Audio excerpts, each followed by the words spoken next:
नमस्कार. मनोज जरांगे पाटील यांचा मोर्चा आज पुण्यात पोहोचला आहे. जरांगे यांच्या मोर्चाला मराठा आंदोलकांकडून खूप काही प्रचंड असा मोठा प्रतिसाद मिळत आहे. मनोज जरांगे यांचा हा मोर्चा उद्या संध्याकाळपर्यंत मुंबईच्या वेशीवर पोहोचण्याची शक्यता आहे. मनोज जरांगे यांनी मुंबईत आंदोलनासाठी येऊ नये.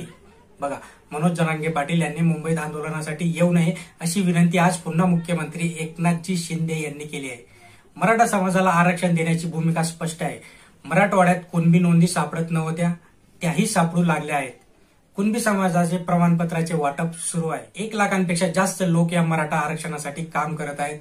मागास आयोग 3 शिफ्टमध्ये काम करत आहे. त्रुटी दूर करण्यासाठी प्रयत्न सुरू आहेत. विशेष अधिवेशन घेऊन मराठा समाजाच्या आरक्षणावर निर्णय घेतला जाईल. टिकणारे आरक्षण हे दिले जाणार आहे असं मुख्यमंत्र्यांनी म्हणाले. मनोज जरांगे पाटील यांना कालही विनंती केली. सरकार सकारात्मक आहे. माझी मराठा समाजाला आणि जरांगे पाटील यांना विनंती आहे, सरकार निगेटिव्ह असतं तर आंदोलनाचा मार्ग योग्य होता, म्हणून आंदोलन टाळले पाहिजे. आतापर्यंत न झालेले काम सरकार करत आहे.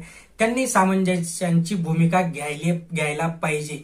सर्वसामान्यांचे हे सरकार आहे. सरकार ऐकणारे आहे. सर्वांच्या सुट्ट्या रद्द करून हे सरकार कामाला लागले आहे. पूर्ण टीम कामाला लागली आहे.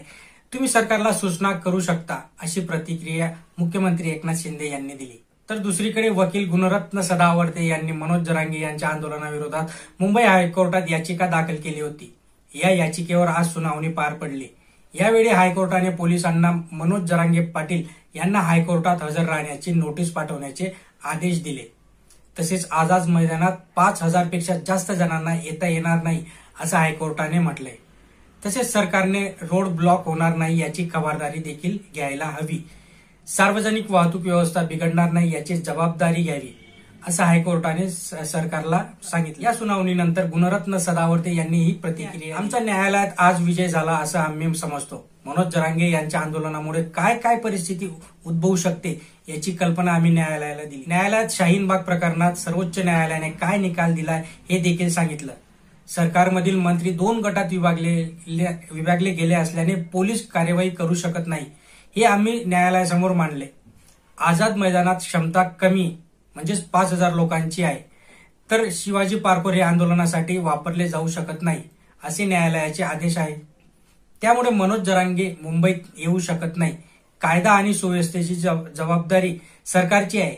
त्यामुळे आता सरकारला पोलीस महासंचालकांना उच्च न्यायालयाने आदेश मानावे लागले. मनोज जरांगे यांनी मोर्चाची परवानगी मागितली नाही, त्यामुळे त्यांचे आंदोलन हे असंवैधानिक आहे. कोर्टाने मनोज जरांगे पाटील यांना देखील नोटीस बजावली. कोर्टाने मनोज जरांगे पाटील यांना नोटीस देण्याचे आदेश पोलिसांना दिले आहेत की तुम्ही मुंबईत येऊ शकत नाही आणि जे आझाद मैदानावर तुम्ही मोर्चा घेऊन जात आहे तिथली जी क्षमता आहे ते फक्त 5,000 लोक एवढी क्षमता आहे आणि त्याच्यापेक्षा जास्त तुम्ही घेऊ शकत नाही.